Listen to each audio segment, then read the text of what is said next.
The first thing that we want to make sure that we understand is again the vocabulary and calculating confidence intervals is not difficult. It's quite simple. But there are few details that you want to make sure that you note on these calculations because they are very close to what we will actually do when we run hypothesis testing as well, but they are a little bit different. And this can create a confusion. So the devil is hidden in details, in the details here. Be very, very careful that you understand and ask me any questions you have on the calculations. I will, the first thing that we want to make sure that we know is what we call point estimate. The point estimate is nothing else than a sample measure, meaning a statistic.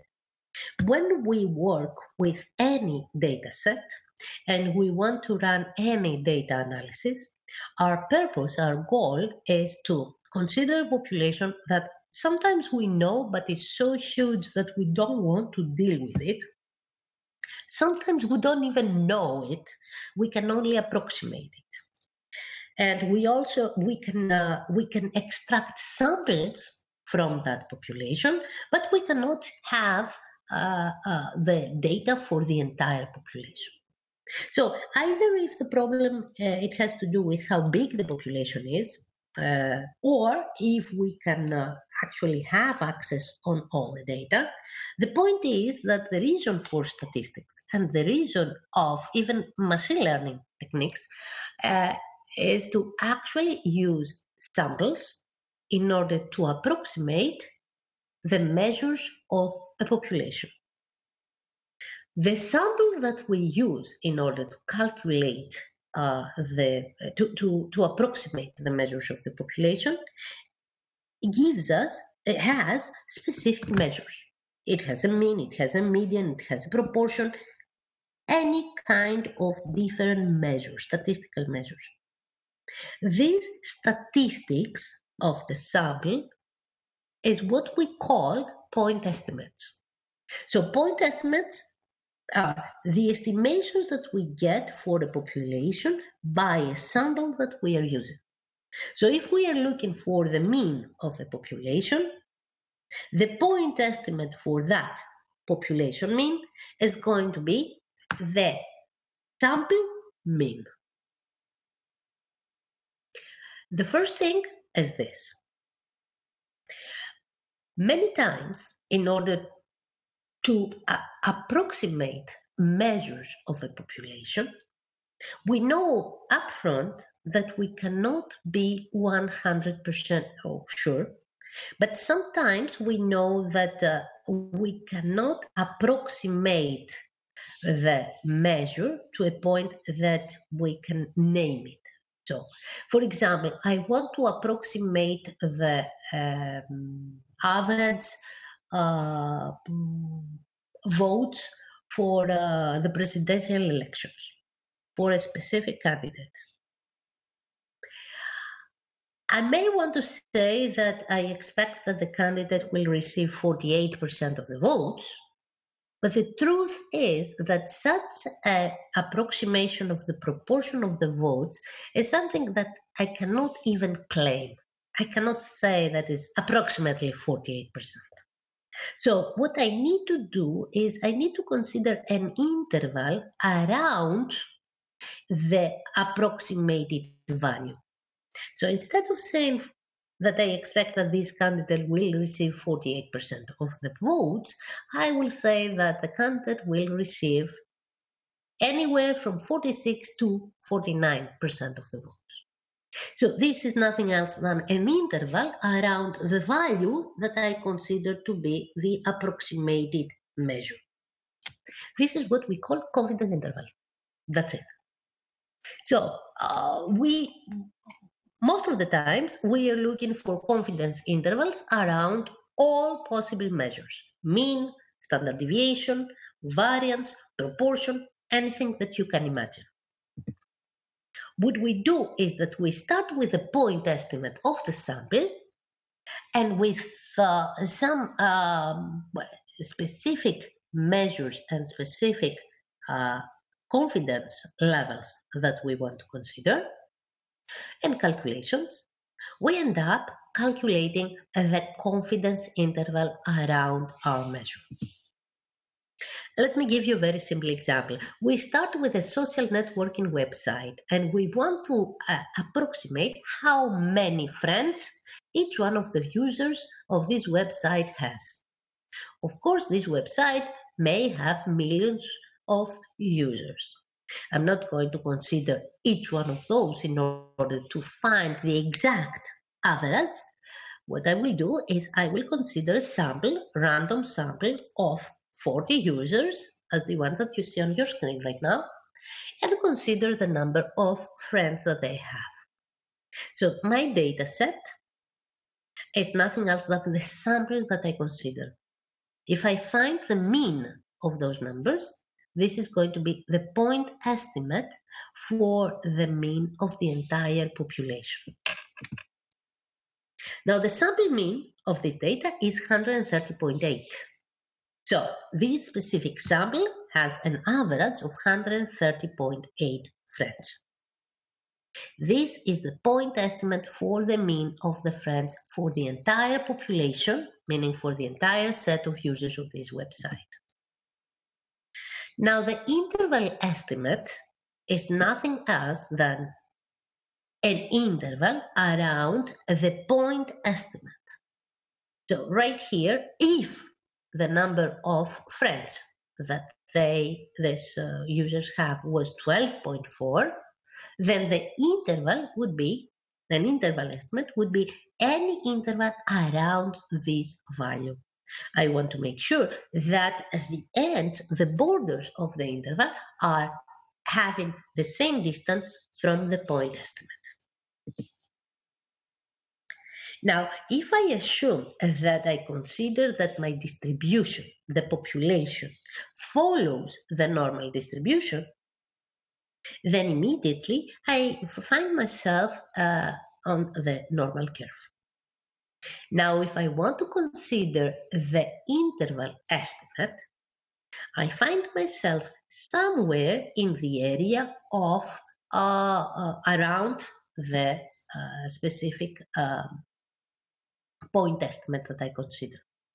If I work with mean, if this is what I want to consider, then the mean for any distribution is going to be the line of symmetry for the curve. So by the interval estimate, what I will end up having is an area around this line of symmetry. How big this area will be will depend on the level of confidence that I want to consider. The level of confidence is something that is either given by the owner of the project for you as data analysts. They will tell you that this is how much level of confidence I want, or it's something that you will decide based on your experience, based on the importance of the project, based on many different factors that we will discuss together. Now, the points that they are at the end of the interval estimate are what we call critical values. If we translate the specific distribution that we have, that is going to be any of the infinite normal distributions, to the standard normal distribution, then these numbers are going to be nothing than z-scores, while is going to be on the standard normal distribution will be the corresponding mean that is going to be 0 to the distribution that we started with. One thing that I want you to pay attention right here is that whenever I calculate interval estimates right here around the mean or around any measure, there is a symmetry on that interval. The distance between the mean and the critical values is exactly the same. The area on the left of the mean and on the right of the mean inside my interval estimate is exactly the same. What I exclude every time, depending on the level of confidence that I have, are the tails.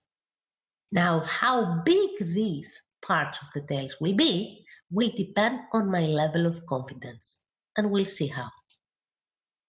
If the level of confidence, let's say, is 90%, then this means that the area under the curve and around the mean will be 90% of the total area under the curve. This means that 5% will fall on the right tail and 5% will fall on the left tail. So, a level of confidence 90%, it means that this blue area is 90%.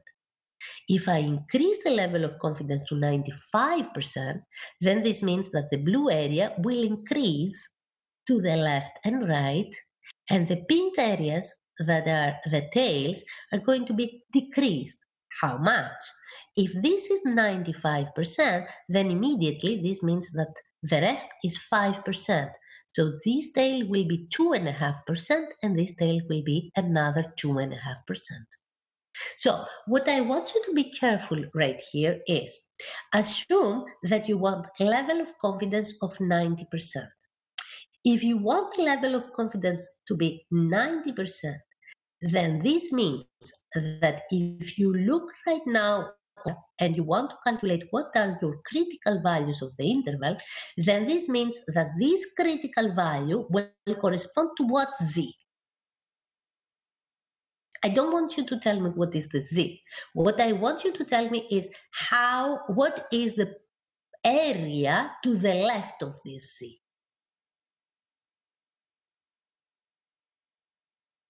What is the area 95, to the left? 95. Exactly, it's 95%. So this is something very, very important that you need to remember, especially those of you that you do not have much experience. This is a point of warning. This is a warning, a point of attention for you.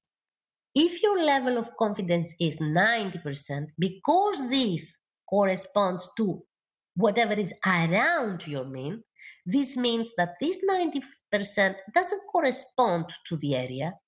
It corresponds only to the blue area right here. It doesn't correspond to the entire area. So it's plus half of what it remains in order to consider the left tail. So if you want to find the critical value of that at this point, the critical value at this point is going to be the z-score that corresponds to 90 plus 5%. So this will correspond to 95%. If the level of confidence is 95%, then this critical value will be the z-score that corresponds to 97.5%. If the level of confidence is 80%, then this means that this point right here will be 80% plus 10%, so 90%. So always you need to remember to, whatever the level of confidence is, to add half of what it remains for the left tail in order to find the corresponding z-score. Does it make sense? Now, I want you to pay attention to that, because when we calculate hypothesis testings and we refer to alpha, that is the complementary notion of level of confidence. We haven't defined it yet, but you will realize that when you think about alpha, you immediately have a correspondence to the level of confidence. The alpha that is given to you in the hypothesis testing, it considers by itself this right, or the left or right tail. So there is some confusion here. So what I want you to remember is that whenever you calculate confidence levels, you always consider the confidence level plus half of what it remains. Sampling error. What is the sampling error? Sampling error is the difference between the point estimate and the actual population parameter value. Remember, when we try to approximate the population parameter value, let's say the mean, the population mean, we don't know it. This is something that we don't know. The only thing that we know is the point estimate. So this simply means that we can never know what the sampling error is. Because if we knew it, then immediately would mean that we know the population parameter. And if we know it, there is no reason to do any kind of interval estimate. So this is what the sampling error is, the difference between the point estimate and the population parameter. This, the sampling error, is something different than the margin of error. The margin of error now is the greatest possible distance between the point estimate and the value of the parameter itself. Let's go back to that. When we talk about intervals and the corresponding areas is whatever you see in the blue area under the curve, but the intervals is on the x-axis. So when I talk about an interval estimate, I'm talking about an interval that includes this number 0, and it's from a point of the x-axis to another point of the x-axis. Okay. The point, if I would try to approximate the population mean, then the point estimate is going to be this, right? Because my point estimate is going to be the sample mean. So it's going to be right here. The sampling error is something that I don't know. I don't know if the parameter the population mean is here. I don't know if it's here. I don't know if it's down here. I don't know if it's down there. It can be anywhere. I don't know it. What I do know is that the sampling error is the difference between this and the parameter, wherever it is. I also know that the margin of error is this, and the borders, the critical values of the interval estimate. Why is that? Well, because when I do a calculation of the interval, when I try to do an estimation of my interval based on some level of confidence, and what does it mean, level of confidence? How confident I am that the actual thing, whatever it is, the mean, the parameter of the population that I try to approximate falls inside the interval. This is my confidence. If I want to be 90% confident, so this means that I have a level of confidence of 90%, then this means that 90 out of 100 different samples that I will consider will have a parameter for the population inside the interval estimate that I have calculated. I know that this may sound a little bit confusing. We will come back and we will try to explain it with an example as well. Now, the margin of error is nothing else than this distance, from here to here, from the mean, the point estimate, to the critical value of the interval. This is what the margin of error is, this distance right here. How is it calculated? Well, the margin of error, first of all, is denoted by E, and it's calculated by z-score times the standard deviation of the sample. So it's the z-score times sigma, the standard deviation of the population, divided by square root of n, where n is the size of my sample. Now, remember, I have to go with the Black's book notation, where whenever the n is greater or equal to 30, immediately I assume that I am in the world of the normal distribution. And since I am, I can assume that the standard deviation sigma is equal to the standard deviation of the sample. This is something that comes by default by the assumptions of the book. I don't agree, but we have to remember that we are in an introductory statistical analysis class, and at the same time, I try to ask you to make some notes on some things that we are learning right now.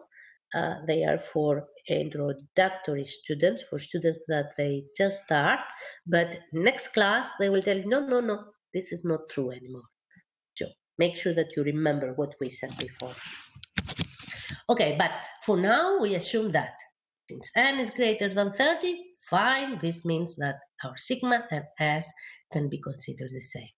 So, sigma right here is the standard deviation of the population divided by the square root of the sample size times the z-score. Now you will tell me, why do I care about the z-score? Because remember, the z-score is nothing else than the number that is identified by the level of confidence. So it is nothing else than actually the index of the confidence level. This is what it is.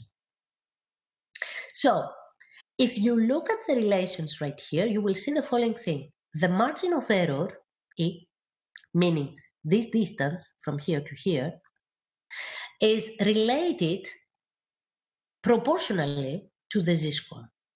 So the higher the confidence level, the bigger this distance right here. If this becomes 95%, the confidence level will come further and further into the tail. If this becomes 60%, then the line will come up here. The distance will be very small.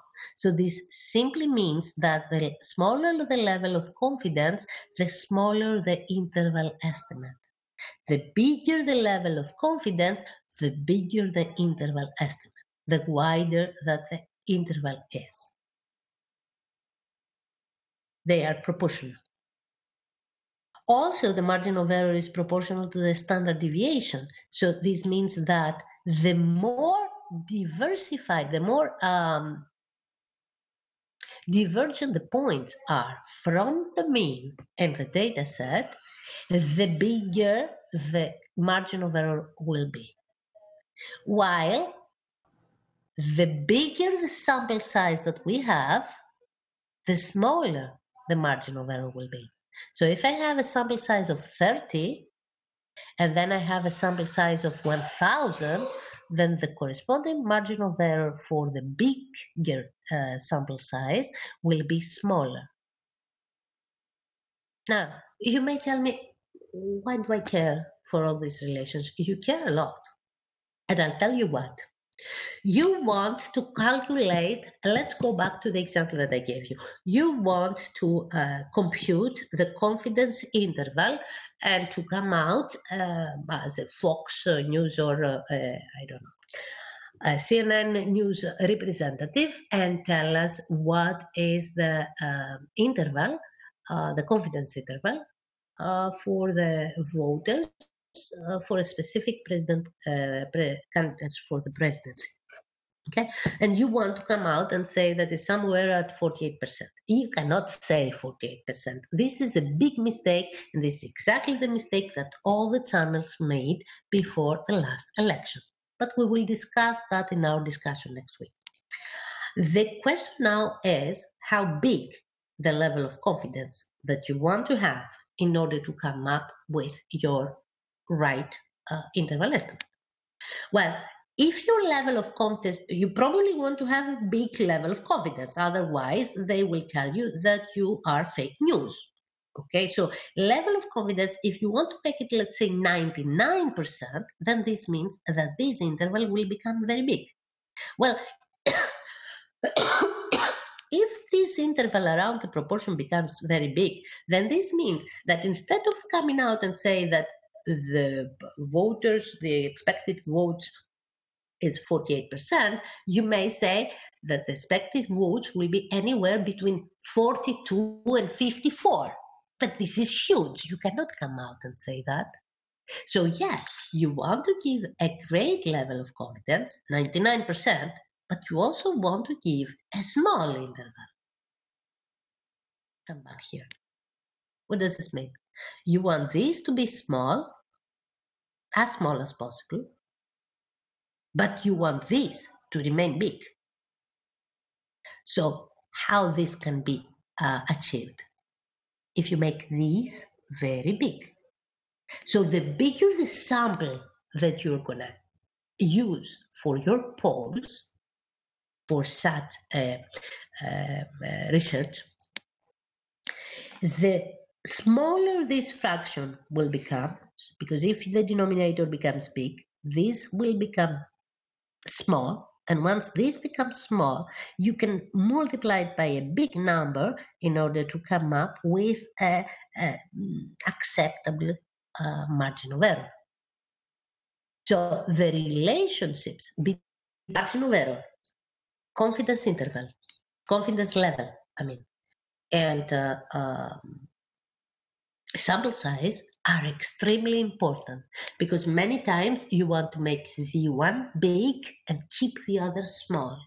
So these relationships are very, very important for you on how you will achieve the right interval and come up with a research that will make sense and will give information that is important and it is accounted for. Let's now calculate one example, because I think that really the use of the formulas is very simple once you really understand the relationships. Use the social networking website data and a 95% confidence level to find the margin of error for the mean number of friends for all the users of the specific website. We assume here that the sample standard deviation is 3. First of all, we remember that we have 40 data points, 40 users in our sample. 40 is greater than 30. This means that we can assume normal distribution approximation, and we can assume that the sigma is similar to the S. So we can use the standard deviation of the sample in our margin of error for the sigma right here. The N will be 40. Assume now that you want to have 95% confidence level. So this area right here should be 95%. So this will be 2.5, this will be 2.5. So the z-score that corresponds to 95% confidence will be the z-score that corresponds to 97.5% probability. And this will be the 1.96. You can calculate it with the D norm. You put D norm 0.975 and it will give you 1.96. So you come back to the problem. You have your standard deviation, you have your sample size, you have the z-score that corresponds to the 95%. You can calculate the margin of error. So you go here, you calculate the margin of error, and this is going to be equal to 16.4. What is this 16.4? Well, 16.4 is going to be how far the point estimate will be from the z-score, from the critical value. So if you go here, this means that this distance right here will be 16.4, and this distance right here will be 16.4 for the actual normal distribution, not for the standard normal distribution that we are here. In the actual normal distribution, the mean that we had for this website was 130.8. So for the curve where this is 130.8, the critical value on the left and on the right will be 16.4 away units away from the 130.8.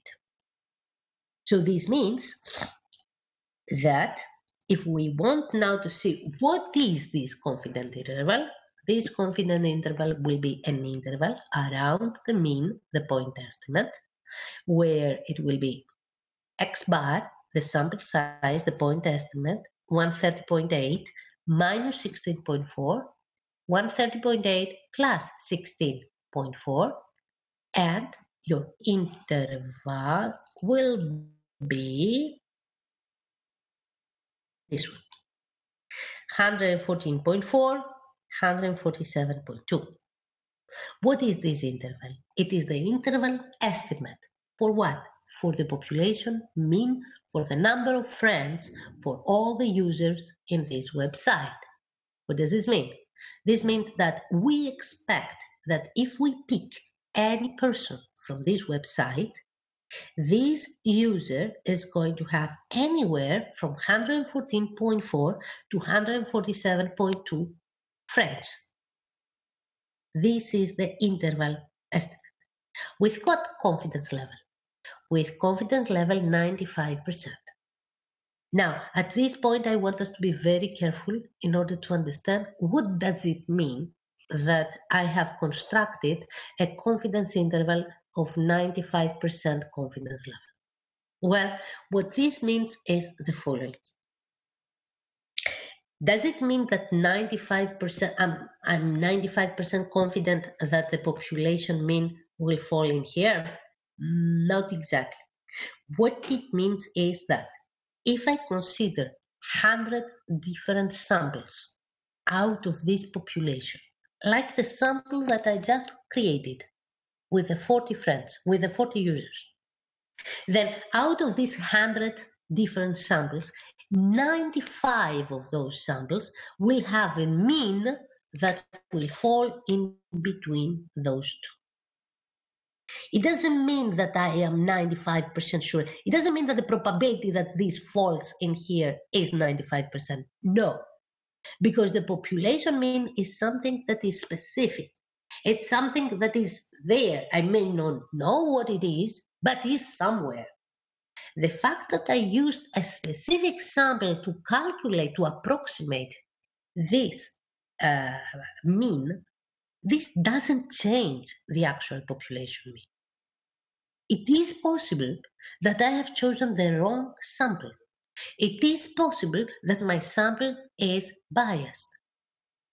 So based on the sample that I used, I can assume that another 95 out of 100 samples will have a mean in between those numbers. Can I say anything about the actual population mean? No, I can't. I don't know where it is. I have a confidence that is in there. I have a big confidence. Since out of the 100, the 95 will fall in there, I definitely believe that the actual population mean will fall in there, but I cannot say anything about that. Always, when we calculate those confidence intervals, we are going to have a confidence interval.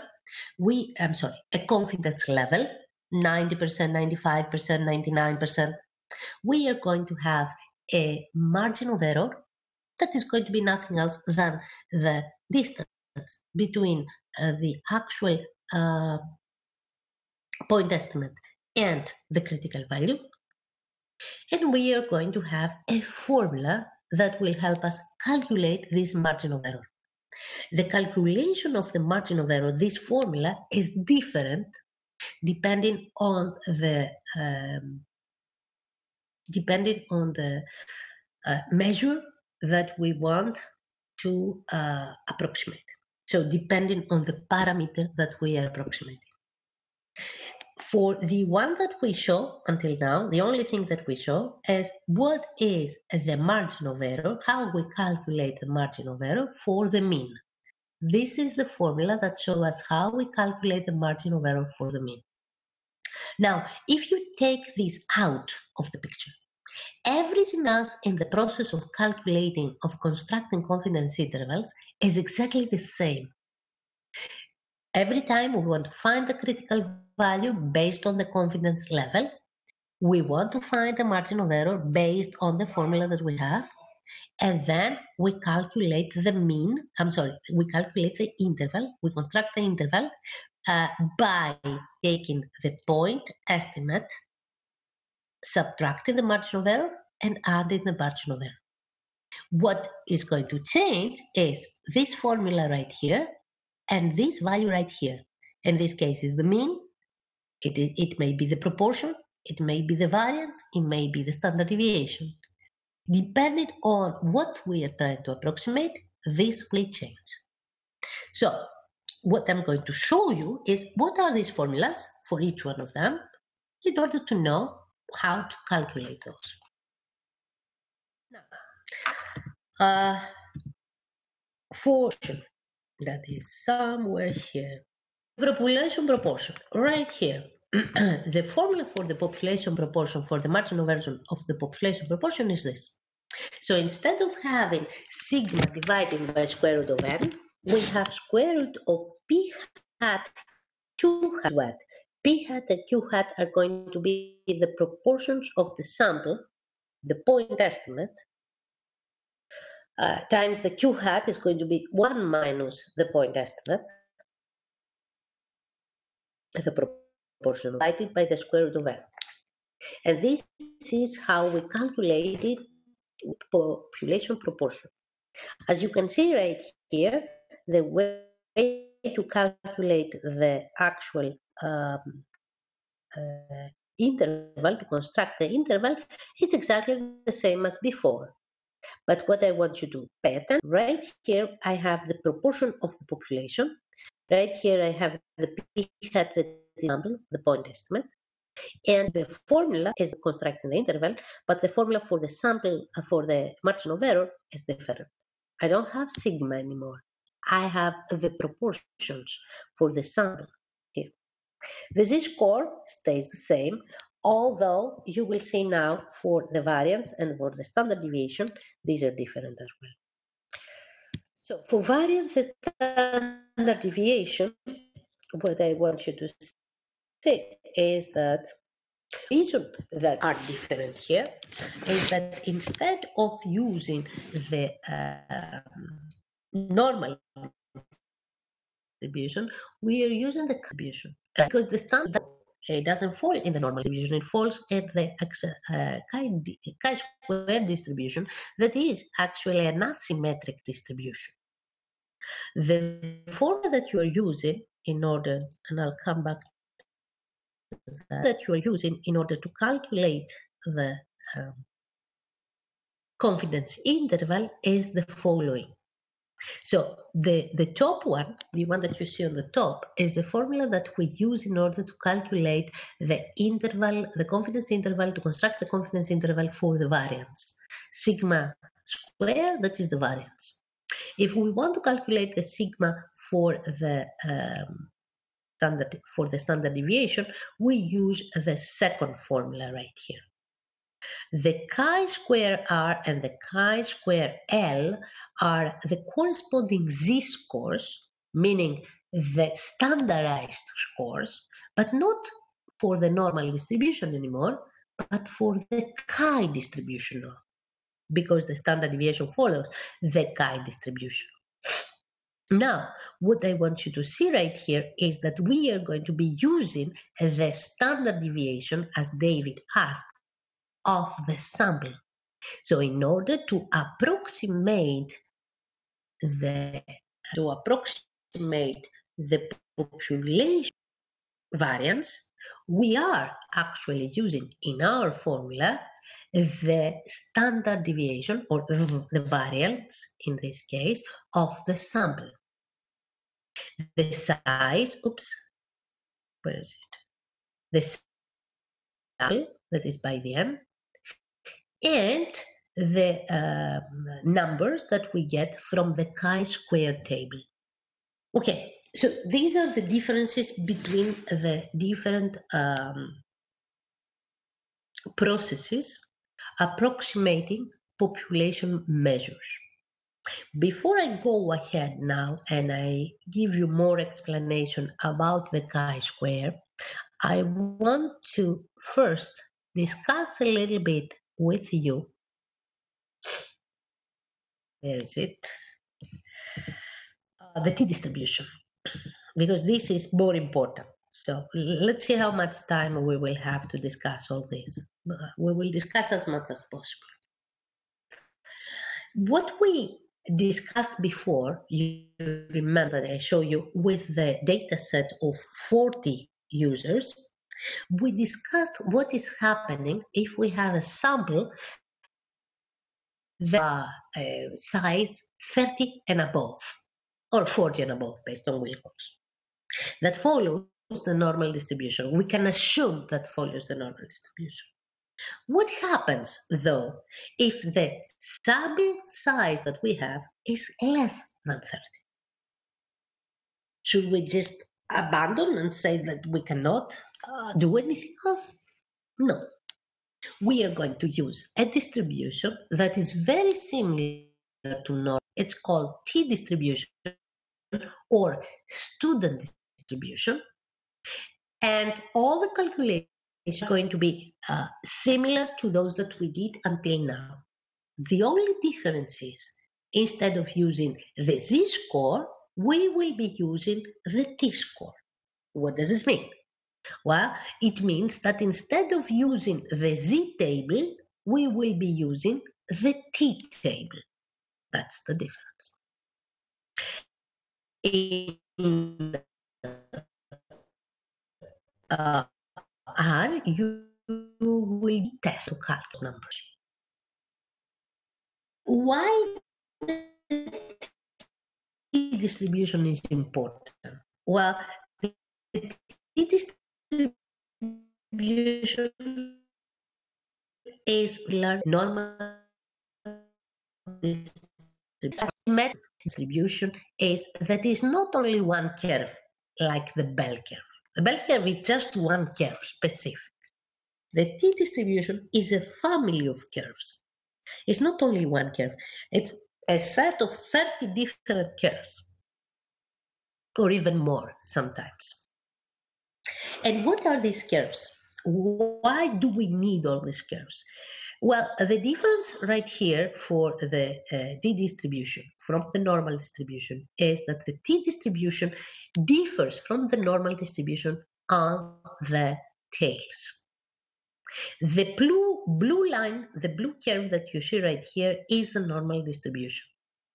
The gray and the black curve are very similar to the blue curve.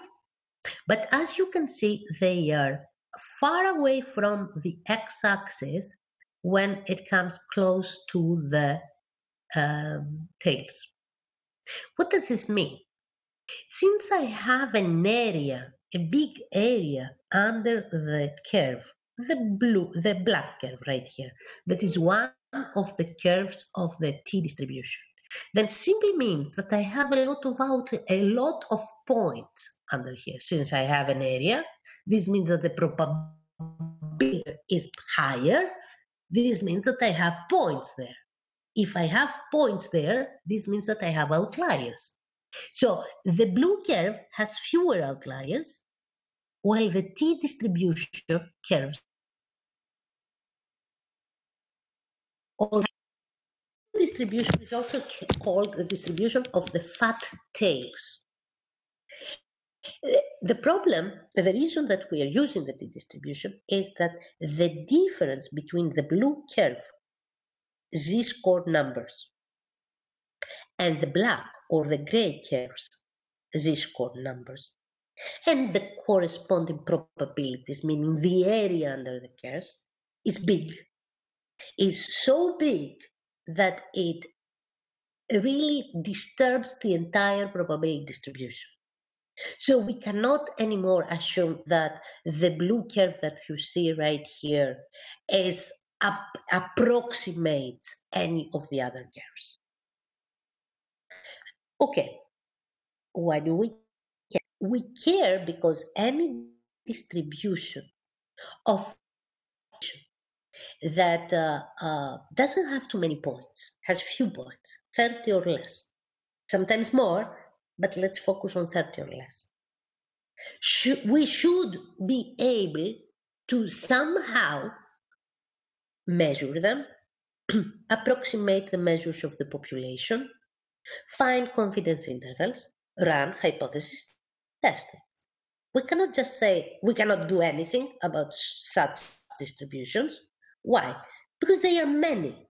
There are many distributions. There are many populations that they have show few points. We need to deal with them.